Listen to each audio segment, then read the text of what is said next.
स्वामीनिष्ठ गुराखी मुलगी. नमस्कार मंडळी, कसे आहात आपण श्रोते हो. आज मी आपणास स्वामींची कथा सांगणार आहे. चला तर मग आपण कथेला सुरुवात करूया. एकदा स्वामी अंबेजोगाई या भागामध्ये गुराख्यांबरोबर लहान मुलांसारखे रममाण होऊन गेले. कुणालाच कळले नाही की आपल्याबरोबर श्री दत्तावतारी स्वामी वावरत आहेत.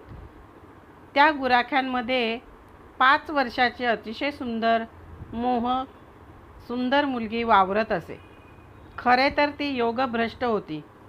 स्वामींना तिने पाहिले आणि त्या तेजस्वी पुरुषाविषयी तिच्या मनात आकर्षण निर्माण झाले. ती समर्थांना कथा गोष्टी सांगायची. घरची भाकरी ती मोठ्या प्रेमाने स्वामींना आणून द्यायची. तिच्या मनात स्वामींविषयी अतिशय पवित्र व निरागस भाव होते.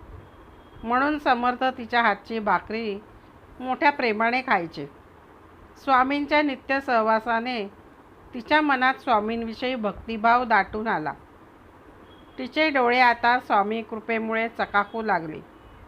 तिचे मन स्वामीमय झाले होते.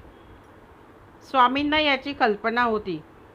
ती मुलगी घरची भाकरी नैवेद्य म्हणून अर्पण करायची व स्वामी गोंडस मुलीच्या हातचा भाकरीचा प्रसाद म्हणून प्रेमाने स्वीकार करायचे.